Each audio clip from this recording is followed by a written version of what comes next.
জানা দরকার আছে না? আমাদের এই মাহফিল গুলোতে অর্জনটা কোথায় জানা দরকার আছে না? কথা বলেন, দরকার আছে না?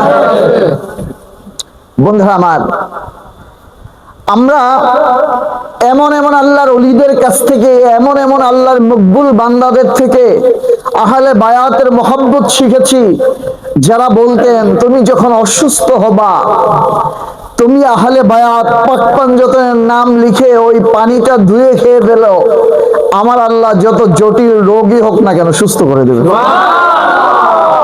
জটিল রোগ কি করে দিবে? কেন? ওই নামের বরকতে, ওই নামের আমার আল্লাহ সুস্থ করে দিবেন। নামাজ এটা ফরজ কিনা? জোরে বলেন নামাজ। সবাই বলেন নামাজ। নামাজের আগে ঈমান ফরজ। নামাজের আগে আগে নামাজ ফরজ না আগে ঈমান ফরজ? নামাজ তো ফরজ। নামাজ ফরজ হওয়ার আগে আহলে বায়াতের মোহাব্বত ফরজ। নামাজ ফরজ হওয়ার আগে কার মোহাব্বত ফরজ? হযরত ইমাম শাফিঈ রাহমাতুল্লাহি আলাইহি বলেন, ও দুনিয়ার মানুষ, দুনিয়ার জমিনে আহলে বায়াতের মোহাব্বত তোমাদের উপরে সবার আগে এই জন্য ফরজ, কারণ নামাজে যখন যাবা, নামাজ পড়বা, নামাজ পড়ার পরে আহলে বায়াতের স্মরণ না করলে, আহলে বায়াতকে সালাম না দিলে নামাজ হয় না। আরো জোরে কোন সুবহানাল্লাহ। আহলে বায়াতের স্মরণ না করলে কি হয় না? জোরে বলেন কি হয় না? নামাজ হয় না। আল্লাহুম্মা সাল্লি আলা সাইয়্যিদিনা মুহাম্মদ ওয়া আলা। তো যাদেরকে স্মরণ না করলে নামাজ হয় না, নামাজ কার জন্য? সবাই বলেন নামাজ আল্লাহর জন্য। আল্লাহর নামাজ আল্লাহর জন্য। সুবহানাকা আল্লাহুম্মা ওয়া বিহামদিকা ওয়া তাবারাকা ইসমুকা ওয়া তাআলা জাদ্দুকা ওয়া লা ইলাহা গায়রুক থেকে শুরু করে সূরা ফাতিহা, অন্য সূরা মিলিয়ে পুরা নামাজে কখনো সুবহান রাব্বিয়াল আযীম, কখনো সুবহান রাব্বিয়াল আলা। আল্লাহর নামাজ তো এভাবেই শেষ করতে পারতাম, কিন্তু আপনি নামাজের মধ্যে যখন আখিরি বৈঠক হয়, আপনার নবীকে সালাম না দিলে নামাজ হয় না, নবীর আহলে বায়াতকে সালাম না দিলে, দুরূদ শরীফ না পড়লে নামাজ হয় না। আল্লাহ কারণ কি? কি কারণে নামাজ হয় না? আল্লাহ বলেন, তোমরা আমাকে পেতে চাইলে আগে তাদের কদমের মধ্যে যাও, তাদের কদমে। আত্তাহিয়াতু লিল্লাহি ওয়াস সালাওয়াতু ওয়াত তাইয়্যিবাত, আসসালামু আলাইকা। এখন আমরা কি করছি? নামাজ ধরছি, নামাজ গাঁটটি বাঁধছি, নামাজের গাঁটটি কাঁধে নিছি, নামাজের সেজদা দিতে দিতে কপালে দাগ ফেলে দিয়েছি, কিন্তু নবীকে বাদ দিয়ে দিছি। ভুল বলতেছে?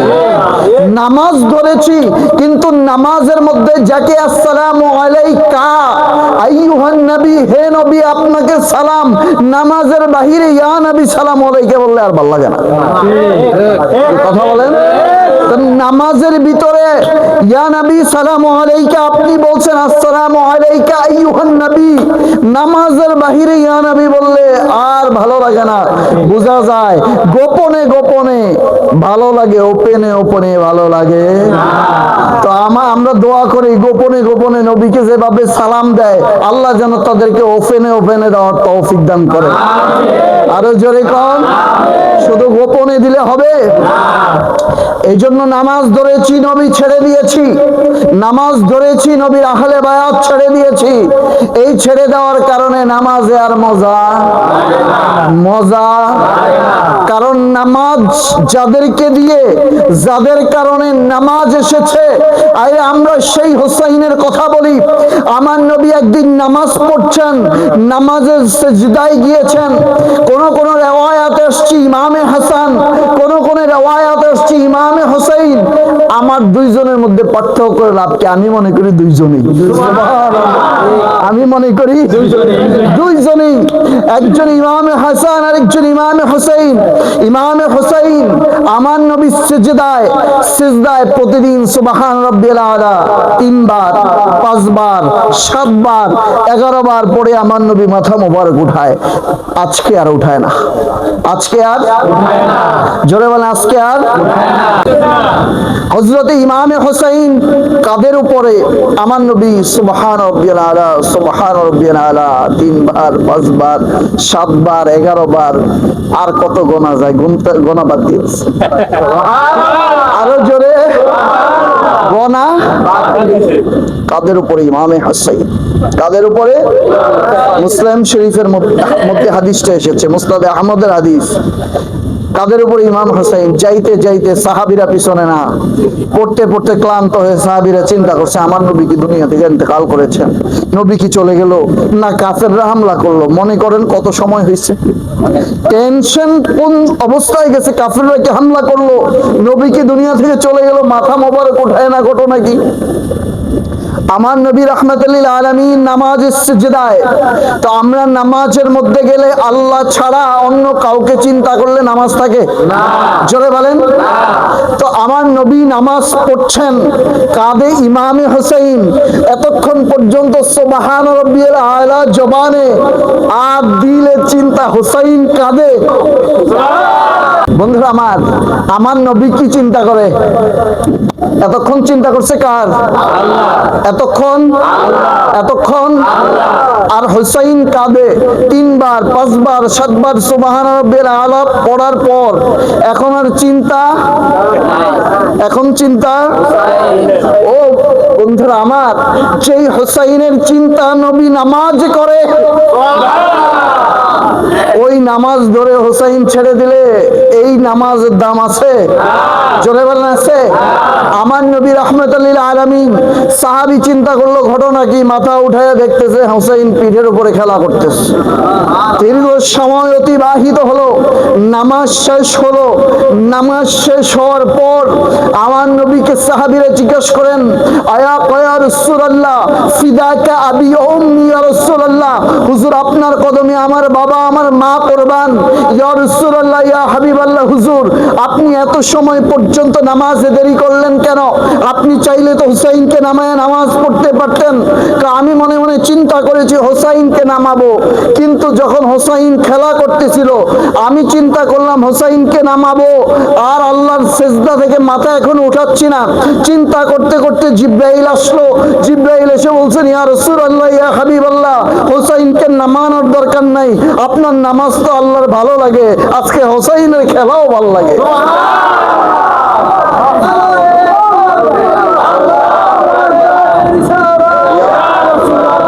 তার মানে নামাজের মধ্যে শুধু নামাজ আল্লাহর কাছে ভালো লাগে না, হুসাইনের খেলাও আল্লাহর কাছে ভালো লাগে, হুসাইনের খেলাও আল্লাহর কাছে ভালো লাগে। বন্ধুরা আমার, হযরতে ইমাম আলী রেজা আমার নবীর একজন আওলাদ। সুবহানাল্লাহ। ইমাম আলী, হযরতে ইমাম আলী, নাম বলেন না, ইমাম আলী। ইমাম আলী সন্তান হলে এরকম নামের দরকার আছে না নাই? ইমাম আলী, ইমাম আলী, ইমাম আলী রেজা, ইমাম আলী রেজা, রয়কার রে জয়কার রেজা, হযরত ইমাম আলী রেজা। কথা কি বুঝাইতে পারছি? একদিন হযরত ইমাম আলী রেজা উনি বের হইলেন। বের হওয়ার পরে মানুষজন দল বল নিয়ে শত শত মানুষ পিছনে দৌড়াচ্ছেন। ছোট একটা বাচ্চা 8 কি 7 বছর বয়স, কোন কোন রিওয়ায়াতে আসছে 6 বছর বয়স। ছোট বাচ্চা জিজ্ঞেস করতেছে, কে যায় তার পিছনে এত লোক, কে যাচ্ছে? আরেকজন বলতেছে, এটা মুমিনদের পীর। মুমিনদের পীরের পিছনে এত লোক এভাবে যাচ্ছে, ঘটনা কি? মুমিনদের পীর দেখতে বড় ভালো লাগে, ওই জন্য মানুষজন পিছনে দৌড়ায়। কয় নাম কি? কয় আলী রেজা। কয় আমিও দেখবো। বাচ্চারা সবাই যেদিকে দৌড়ায়, বাচ্চারাও যেদিকে দৌড়ায় না? জোরে বলেন, দৌড়ায় না? ওই ছোট্ট 6 থেকে 7 বছরের শিশু ওই ব্যক্তি, ওই ছোট্ট শিশু বাচ্চা ইমাম আলী রাজার পিছনে পিছনে দৌড়াতে শুরু করলেন। মানুষজন ভয়ে কেউ সামনে যায় না, পিছনে দৌড়াচ্ছেন। ছোট্ট মানুষ এত কিছু না বুঝলে সে ভাবলো কার পিছনে মানুষ দৌড়াচ্ছে, আমি একটু দেখতে যাই, আমি একটু দেখব। দেখার জন্য সে হযরত ইমাম আলী রাজার সামনে যেয়ে দাঁড়াইলেন। ভাগ্য বড় ভালো, আমার আল্লাহ রব্বুল আলামিনের বাতাস এসে হযরত ইমাম আলী রাজার মুখ থেকে পর্দাটা সরাই দিলেন। ওই ছেলেটা চেহারা মোবারক দেখার সাথে সাথে কদমের মধ্যে পড়ে গেলেন। ওই ছেলেটা কদমের মধ্যে পড়ে গিয়ে ডাক দিয়ে বলছেন, হুজুর আপনার পিছনে পিছনে মানুষ দৌড়ায়, আমার বাবা একজন আগুনের পূজারী, আমি মুসলমান কি জিনিস বুঝি না, ধর্ম কি জিনিস বুঝি না, ইসলাম কি জিনিস বুঝি না। আমি ভাবলাম মানুষগুলো আপনার পিছনে কেন এত দৌড়াদৌড়ি করতেছে, মানুষগুলো কেন দৌড়ায়। আপনার চেহারা দেখার জন্য আমি একটু এগিয়ে আসলাম। ভাগ্য ভালো, আপনার চেহারা থেকে বাতাসের কারণে মুখ থেকে মুখোশটা সরে গেছে, মুখের পর্দাটা সরে গেল। আমি যখন আপনার চেহারা মোবারকের দিকে তাকালাম, আমার দিলের মধ্যে খেয়াল আসছে, ও শিশু বাচ্চা, তুমি হতে পারো শিশু, এমন একজনের চেহারা তুমি দেখেছো যার নাম হযরত ইমাম আলী রাজা, আমার নবীর আহলে বায়াতের একজন সদস্য।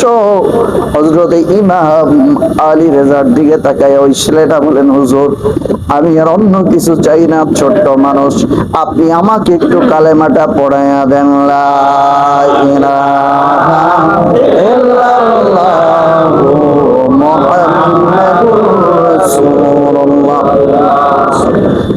সন্তানটা কালেমা পড়ে নিল। কালেমাটা যখন পড়ে ফেললো, পড়ে হযরত ইমাম আলী রাজার কদমের মধ্যে জড়ায়া ধরলেন। জড়ায়া ধরে বলতেছেন, হুজুর আপনি আমাকে কালেমা পড়িয়ে দিয়েছেন, আপনার চেহারা এত নুরানি, এত নুরানি, এত সুন্দর, এত সুন্দর, এত সুন্দর, নবী জানি কত সুন্দর, আমার নবী জানি কত সুন্দর, ইমাম হাসান হোসাইন কত সুন্দর ছিল।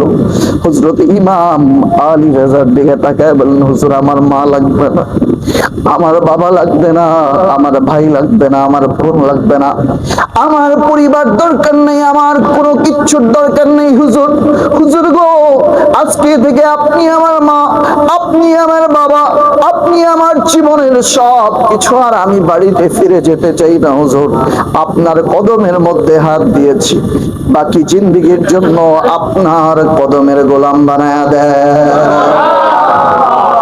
বন্ধুরা আমার, ওই ছোট শিশু বাচ্চা এই কদমের গোলামি করতে করতে আল্লাহ তাকে কোথায় নিয়েছেন জানেন? এই জামানা শুধু নয়, প্রত্যেকটা জামানা যাকে এক নামে চিনত, জামানার সবচেয়ে বড় অলি, অলিকুলের সম্রাট, অলিকুলের শিরোমণি, যার মাজার শরীফের মধ্যে গিয়ে হযরতে আমার আপনার পীর ও মুর্শিদ হযরতে গৌসে পাক আব্দুল কাদের জিলানী আল গিলানী বলতেন, আমার এই দিল ছিল আটলান্টিকের চাইতে বড় সমুদ্র, আমার দিলের এই মারিফত আমি কারো কাছে গিয়ে ভরাতে পারি নাই, যার কাছে গিয়েছি আমার দিলটা শূন্য শূন্যই রয়ে গেল, অন্তরটা মনে হয় পরিপূর্ণ হয় নাই। যেই দিন থেকে ওই আল্লাহর ওলির মাজারের মধ্যে যাওয়া শুরু করেছি, আমার এত প্রশান্ত মহাসাগর, আটলান্টিক মহাসাগরের চাইতে এত বড় দিলটা আমার আল্লাহ ওই ওলির উসিলায় মারিফতের নূর দিয়ে ভরিয়ে দিয়েছে।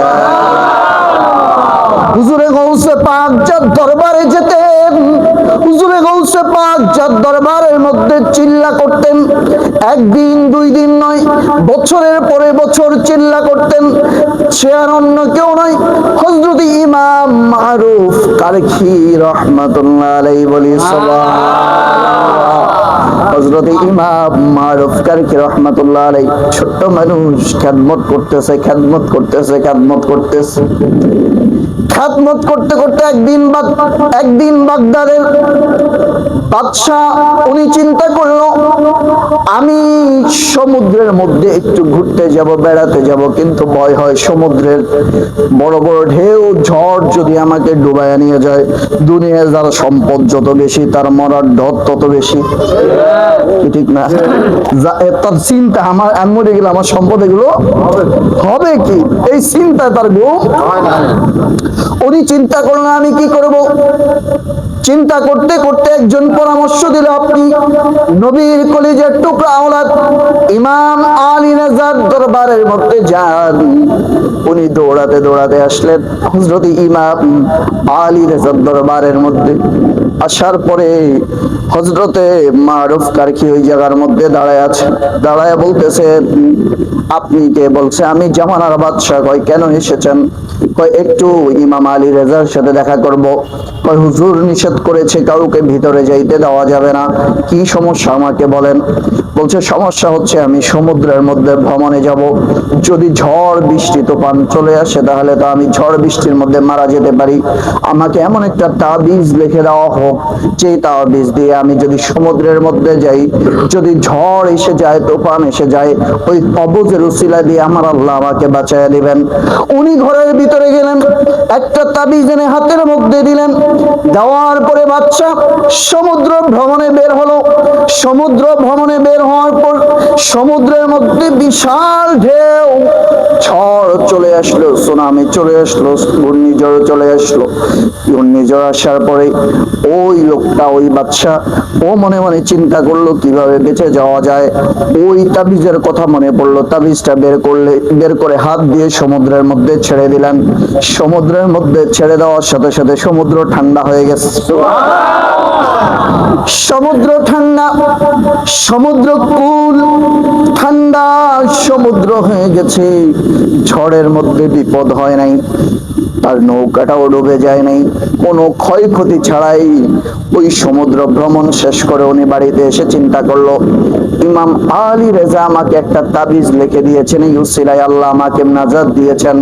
চলো হাদিয়া নিয়ে ওই নবীর আহলে বায়াতের দরবারে একটু যাই। উনি হাদিয়া নিলেন, হাদিয়া অনেক উপটৌকন নিলেন। নেওয়ার পরে আসলেন হুজুরের দরবারে। ওই দিন হযরতে মারুফ কারখি ওই জায়গার মধ্যে দাঁড়িয়ে আছেন।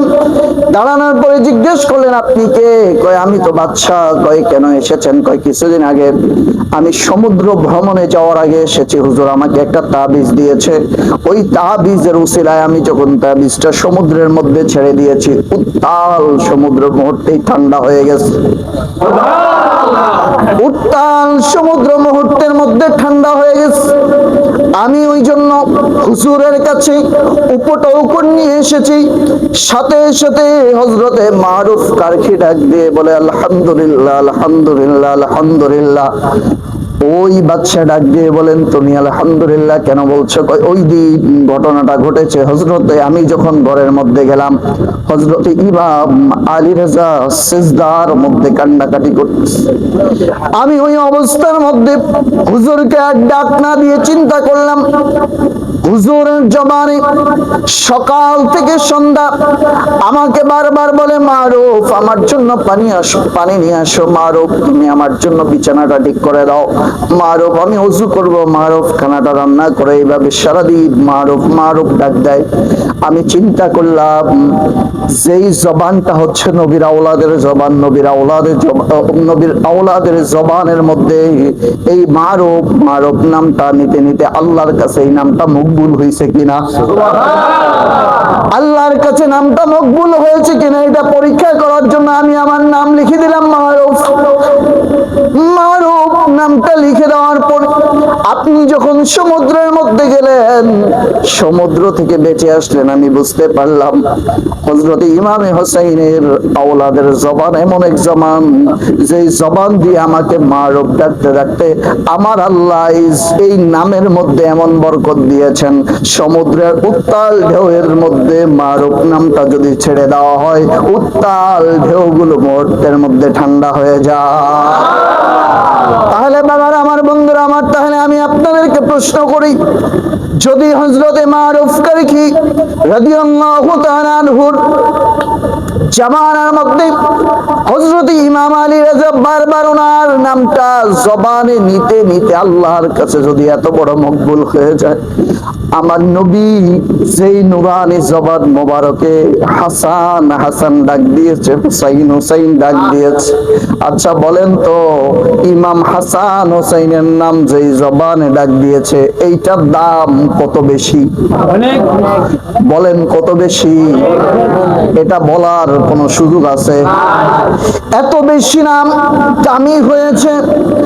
যদি আহলে বায়াতের নাম জপার কারণে, আহলে বায়াতের নাম নেওয়ার কারণে, আহলে বায়াতের সাথে খেদমত করার কারণে, আহলে বায়াতের সদস্য ওই মারুফ কারখির নামটা সারাদিন উচ্চারণ করার কারণে যদি ওই নামের মধ্যে এত বড় হাকিকত আসে, আমরা যে প্রতিদিন হুসাইনের মিলাদে বসি, ইমামে হুসাইনের জন্য মিলাদের আয়োজন করি, বলেন তো হাসরের ময়দানে যখন জাহান্নাম ধেয়ে আসবে, ফেরেশতারা জাহান্নামকে 70টা শিকল দিয়ে ধরে রাখতে পারবে না। জাহান্নামের আওয়াজ শুনে শুনে মানুষগুলো ভীত সন্ত্রস্ত হয়ে যাবে। ফুলসেরাতের পুল থাকবে, 30,000 বছরের রাস্তা নিচ থেকে দাও দাও করে আগুন জ্বলবে। সূর্যটা 12টা মুখ দিয়ে তাপ দিতে থাকবে, জমিনটা তামার হয়ে যাবে। ওই দিন যদি ওই জমিনের মধ্যে আমরা ইমাম হাসান হুসাইনের এই নামটুকু নিয়ে উঠি, আমার আল্লাহ হাসরের ময়দানের আগুনটাকে এয়ার কন্ডিশন বানাই দিতে পারে না। আরো জোরে কোন পারে না? তাহলে বন্ধুরা আমার বিশ্বাস, আমার মন বলে, আপনারা যারা হুসাইনের প্রেমিক হয়ে এতদিন পর্যন্ত প্রতি সময় এইভাবে বসে বসে কষ্ট করছেন, দৌড়াইয়া যাচ্ছেন, হাসরের ময়দানে যখন আমরা বিপদে মুসিবতের মধ্যে পড়ে যাব, আমরা তখনই ইয়া হুসাইন ইয়া হাসান বলে বলে, ইয়া রাসূলুল্লাহ বলে বলে চিৎকার দেব, আর ওনারা আমাদেরকে ধরে ধরে জান্নাতে নিয়ে যাবে। আরো জোরে কর না? বিরক্ত লাগতেছে? আর একটু আলোচনা চলবে? কে কে চলবে?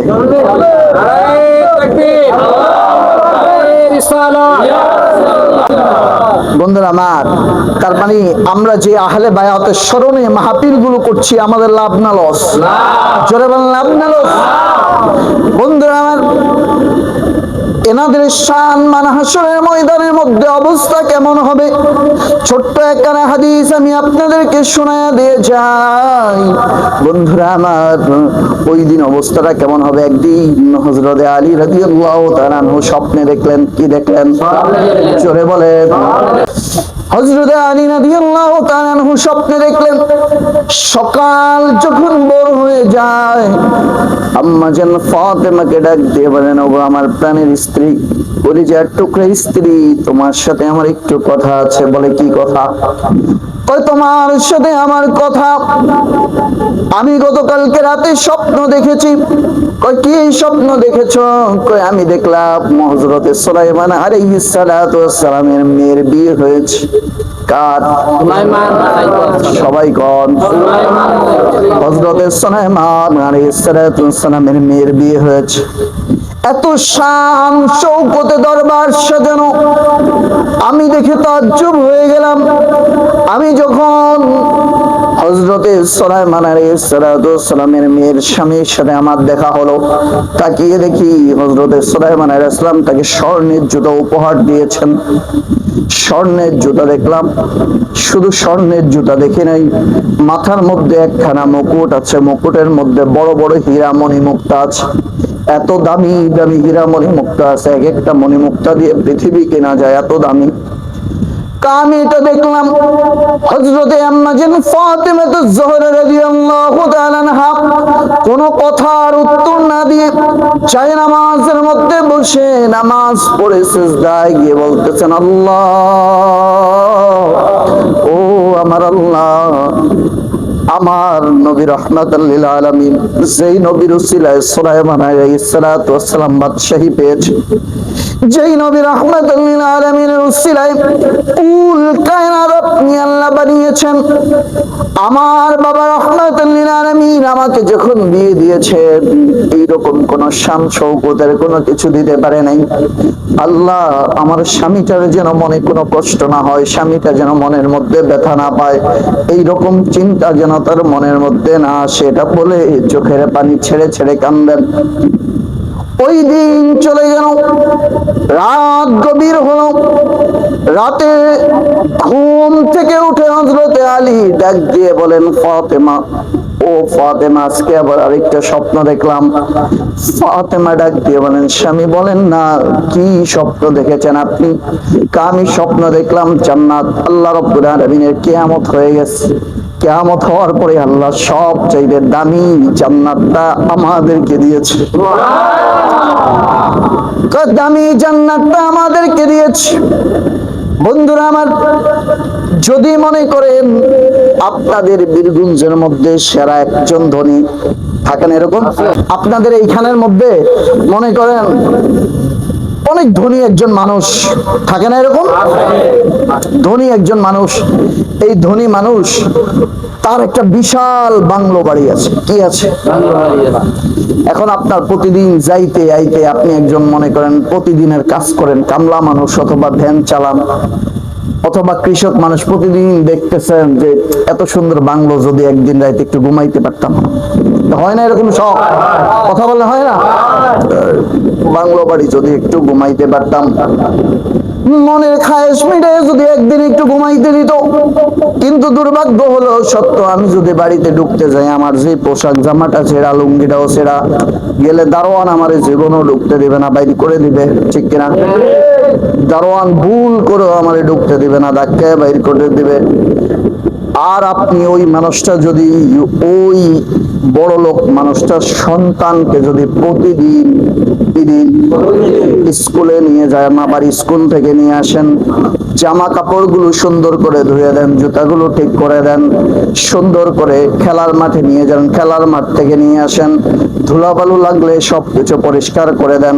আচ্ছা বলেন তো, একদিন, 2 দিন, 3 দিন, 4 দিন এরকম যাইতে যাইতে একদিন ওই লোকটা চিন্তা করবে, এটা আমার ছেলেরে ভালোবাসে, আমার ছেলেকে মহব্বত করে, আমার ছেলেকে মহব্বত করার কারণে সে প্রতিদিন স্কুলে নিয়ে যায়, স্কুল থেকে নিয়ে আসে, প্রাইভেটে নিয়ে যায়, প্রাইভেট থেকে নিয়ে আসে, প্রতিদিন খেলার মাঠে নিয়ে যায়, খেলার মাঠ থেকে নিয়ে আসে, জুতাগুলো ঠিক করে দেয়, জামাগুলো ধুয়ে দেয়।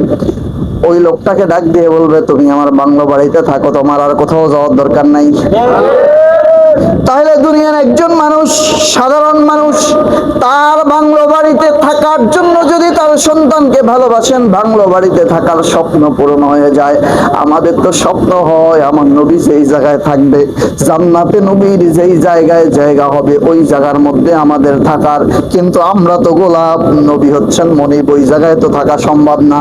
আমরা যদি নবীর কলিজার টুকরা হাসান হোসেনকে ভালোবাসি, মহব্বত করি, মাহফিল গুলো করি, ইমাম হাসান হোসেনকে বুকে জড়াই রাখি, বলেন তো আমার নবীর বাংলো বাড়িতে আমাদের যাওয়ার সুযোগ হইবে কিনা? আরো জোরে কও, সম্ভব আছে না? উদাহরণটা বুঝতে পারতেছেন সম্ভব কিনা? বন্ধুরা আমার, ওই জন্য আজকে আমরা হোসেন হোসেন করি, কারণ সেই দিন আমার নবী হবে মনিব, আমরা হব গোলাম। গোলাম থাকবো নিচে, নবী থাকবেন সবার উপরে, আমরা তো যেতে পারবো না। কিন্তু হোসেনকে দেখার উসিলায়, ভালোবাসার উসিলায় ওই নবীর বাংলো বাড়ি দেখার সুযোগ আমাদের হইয়া যাইবে। আরো জোরে কর না। বন্ধুরা আমার, মনে আছে স্বপ্নের কথা? আরো জোরে কর না, মনে আছে? বন্ধুরা আমার, পরের দিন স্বপ্ন দেখে উঠে ডাক দিয়ে বলেন, ফাতেমা, আমি আজকে রাতে স্বপ্ন দেখেছি আল্লাহ রাব্বুল আলামিনের কিয়ামত হয়ে গেছে। কিয়ামত হওয়ার পরে সবচেয়ে সুন্দর বাংলো বাড়িটা জান্নাতের আমাদেরকে দিয়েছে। আমরা ওই ঘরের মধ্যে আছি, তুমি আছো, আমি বসে আছি। আর জান্নাতে যত দামি দামি চেয়ার সাজানো আছে, সবচেয়ে দামি চেয়ারটা আমার। সবচেয়ে দামি চেয়ারটা হয়েছে আমার। কয় এরপরে কি দেখেছো? কয় তারপরে দেখেছি আমি ওই চেয়ারের মধ্যে বসে তোমাকে বললাম, ফাতেমা, আমি অনেক ক্লান্ত, আমার ইচ্ছা করছে এক গ্লাস শরাব পান করার জন্য, শরবত খাওয়ার জন্য। আমাদের চারপাশে অসংখ্য গেলমান হুট খেদমত করছে, দাসীরা খেদমত করতেছে।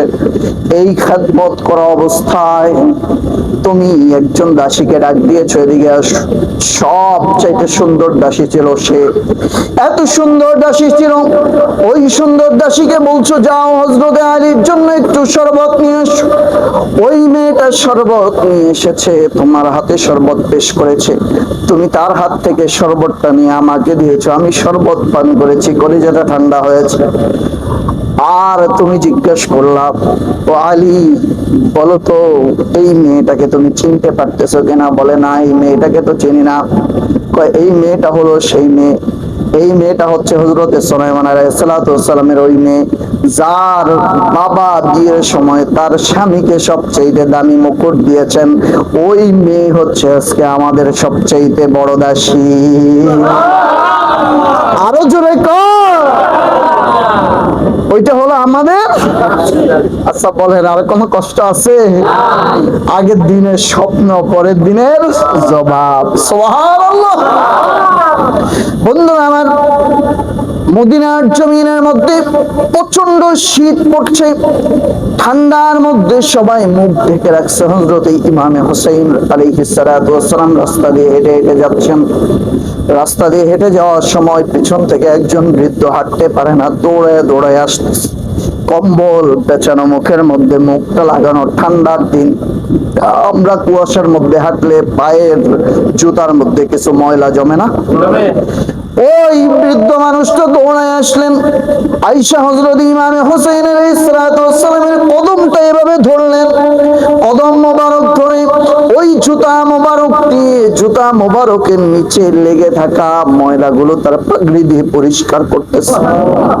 আরো জোরে কর, পাগড়ি দিয়ে পরিষ্কার করতেছেন। এইটা দেখার পরে সুন্দর করে পড়ায় দিলেন। দেওয়ার পরে ওই বৃদ্ধ মানুষটা আস্তে করে পিছনে আসলেন, মানুষগুলো তাকে ধরে জিজ্ঞেস করলেন, ও বৃদ্ধ তুমি কে? তোমাকে তো চেনা যাচ্ছে না। মুখের কাপড় সরাইলেন, সরাইয়া দেখতেছেন আমার নবীর সবচাইতে বয়োজ্যেষ্ঠ সাহাবী হযরতে আবু হুরায়রা। বলি সুবহানাল্লাহ। হযরতে আবু হুরায়রা রাদিয়াল্লাহু তাআলা আনহুকে জিজ্ঞেস করলেন, আপনি কি কারণে ইমাম হুসাইন তো ছোট্ট মানুষ, ছোট্ট মানুষের জুতার তলার মাটিটা আপনি এত মুরব্বী বয়োজ্যেষ্ঠ সাহাবী হওয়ার পরেও মুছে দিচ্ছেন? উনি ডাক দিয়ে বলছেন, তোমরা যদি ইমামে হুসাইনের শান মান জানতা তাহলে ইমামে হুসাইনের জুতাটা তোমরা মাথার মধ্যে নিতা, কোনদিন ইমামে হুসাইনের কদমকে জমিনে পড়তে দিতা না। দাম কত? একদিন হযরত আবু বকর সিদ্দিক রাদিয়াল্লাহু তাআলা হযরত ইমাম হাসান হুসাইনকে কাঁধের মধ্যে করে নিয়ে ঘুরতেছেন। মানুষজন বলতেছে, আপনি এত বয়োজ্যেষ্ঠ সাহাবী, নবীর কাছে মেয়ে বিয়ে দিলেন, আপনি এত ছোট ছোট আলীর বাচ্চাকে নিয়ে, আলী রাদিয়াল্লাহু তাআলার বাচ্চাগুলোকে কাঁধের মধ্যে কেন? কিছু হিংসুক আছে না? ওই জামানাও ছিল, ওই জামানায় হয় না যে আপনি হলেন তার বাপের মুরিদ, তা আপনি তার এত খেদমত করেন কেন? এই কথা কয় না? আপনি তো তার বাপের মুরিদ, আপনি এর খেদমত করেন। আরে ও কি খেদমত করে, এটা বুঝার মতো জ্ঞান তোমার হয়েছে? এই কথা কন, এটা বুঝার জ্ঞান হয়েছে? ওই সময় ঠেস মাইরা কথা কইছে, গুতা দিয়ে কথা বলছে। বন্ধুরা আমার, হযরতে আবু বকর সিদ্দিক ডাক দিয়ে বলেন, ওরে দুনিয়ার মানুষ শুনে রাখো, জেনে রাখো, আমি নতুন কোনো কিছুই করছি না। আমি আবু বকর নবীর সামান্য সাহাবী। আমি জানি না মৃত্যুর পরে আমার অবস্থাটা কি হবে, কিন্তু আমি যাদেরকে কাঁধে নিয়ে ঘুরতেছি, নবী রাহমাতুল লিল আলামিন সরকারে মদিনা দুই কাঁধের মধ্যে করে ইমাম হাসান হোসেনকে নিয়ে ঘুরতে। নবী যাদেরকে নিয়ে ঘুরতেন তাদেরকে নিয়েই তো আমি ঘুরতেছি। সুবহানাল্লাহ। তাহলে দেখেন, ইমামে হুসাইনকে ভালোবেসে সাহাবীরা নাজাত পাওয়ার রাস্তা খুঁজে পায়। ইমামে হুসাইন ইমামে হাসানকে ভালোবেসে হযরতে মারুফ কারখির মতো ওলি আল্লাহ হওয়া যায়। সুবহানাল্লাহ।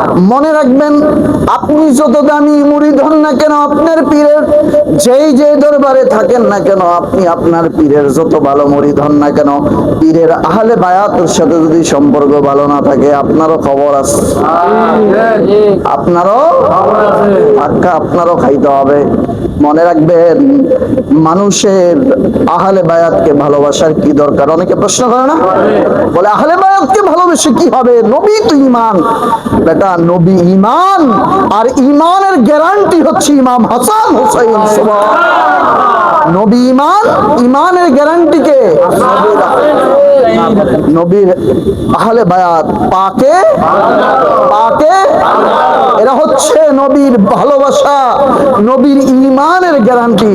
মাছ যেমন পানিতে গেলে তার ভালো লাগে, স্বাধীন হয়ে যায়, আমরা তেমন আহলে বায়াতের ভালোবাসায় নিজেদের ভালো লাগে, নিজেরা স্বাধীন মনে করি।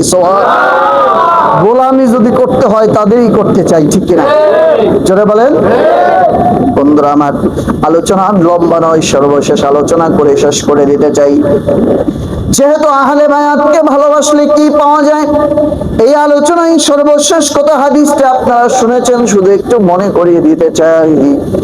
একদিন হযরতে ওমর ফারুক রাদিয়াল্লাহু তাআলা আনহুর ছেলে হযরতে আব্দুল্লাহ রাদিয়াল্লাহু তাআলা, ইমামে হুসাইন, দুইজন বন্ধু ছিলেন। কি ছিলেন? সবাই বলে না, দুইজন বন্ধু ছিলেন। দুইজন বন্ধু খেলা করার জন্য মাঠের মধ্যে গেলেন। মাঠের মধ্যে যখন গেলেন, আব্দুল্লাহ বলতেছে, হুসাইন চলো আমরা ঘোড়া দৌড় প্রতিযোগিতা দেই। বলছে চলো ঘোড়া দৌড় প্রতিযোগিতা আমরা দেই। ঘোড়া দৌড় যখন প্রতিযোগিতার জন্য গেলেন, আব্দুল্লাহ ঘোড়া নিয়ে দৌড় দিলেন। দৌড়াইয়া ক্লান্ত হয়ে হাঁপাতে এসে বলছেন, হুসাইন তুমি আমার সাথে এটা কি করলা? আমিও দৌড় দিলাম, তুমি যে দৌড় দিলা না। কোথায় গেলে ফার্স্ট হবে, কোথায় গেলে সেকেন্ড হবে, তুমি তো সীমানা নির্ধারণ করো নাই।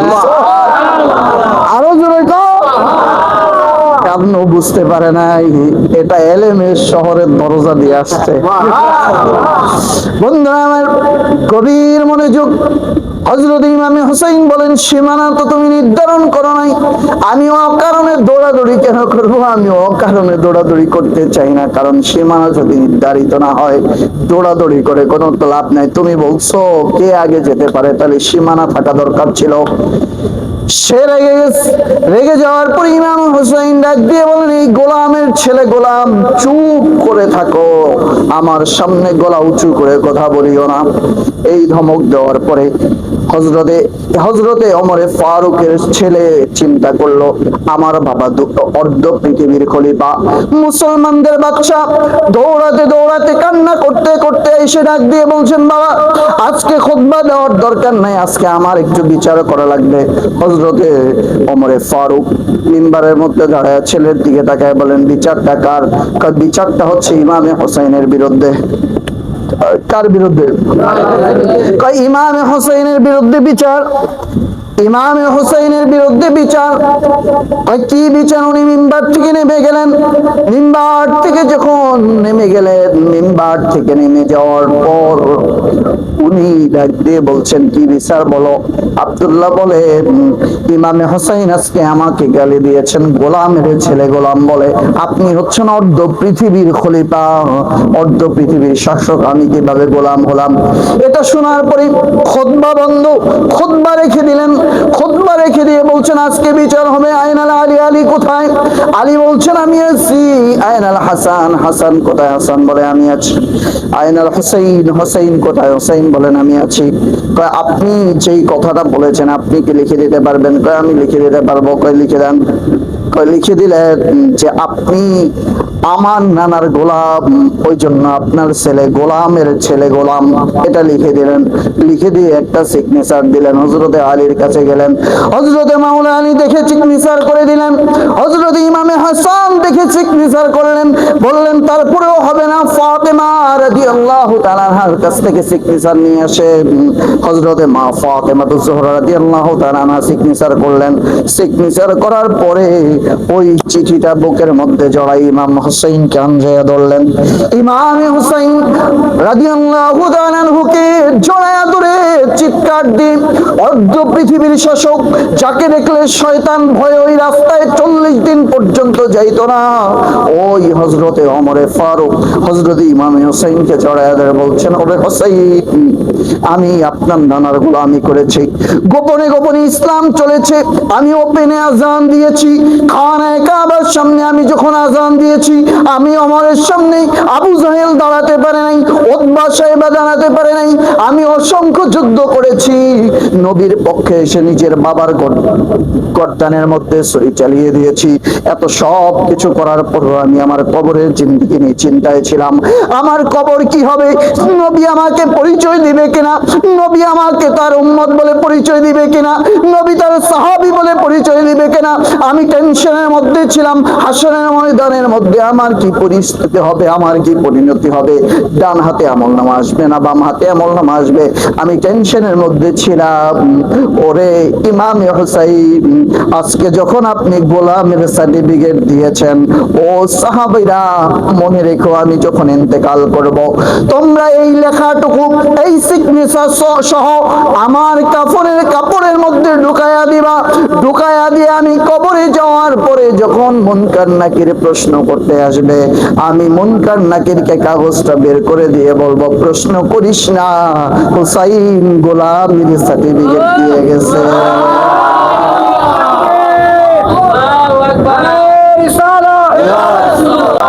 বন্ধুরা আমার, ইমামে হোসেন আমাকে সার্টিফিকেট দিয়েছে, আর হাসরের ময়দানে যখন আমি ওমর উঠব, যখন আমি ওমরের কাছে আযাবের ফেরেশতারা আসবে, আমি লেখাটুকু দেখাবো, তাকিয়ে দেখো হোসেন লিখে দিয়েছে, তার বাবা আলী সাক্ষী দিয়েছে, তার ভাই হাসান সাক্ষী দিয়েছে, তার মা ফাতেমা সাক্ষী দিয়েছে, আর সেই দিন নবীর কদমে আমি যখন যাব, আমার কোনো আমলের জোরে নয়, আমার কোনো কিছুর জোরে নয়, ইমামে হোসেনের সার্টিফিকেটের জোরে। তাহলে আমরা ওই হোসেনের সার্টিফিকেটের দরকার আছে না নাই? আরো জোরে করা আছে না? আমাদের এই সার্টিফিকেট যদি হয়, আমরা এই সার্টিফিকেট নিয়ে যদি দুনিয়া থেকে যেতে পারি, মনে রাখবেন, কি কবর, কি মিজান, কি হাসর, কি ফুলসিরাত, যেখানেই যাব এই গোলামের পরিচয় দিয়ে দেব। রাজি আছি না নাই?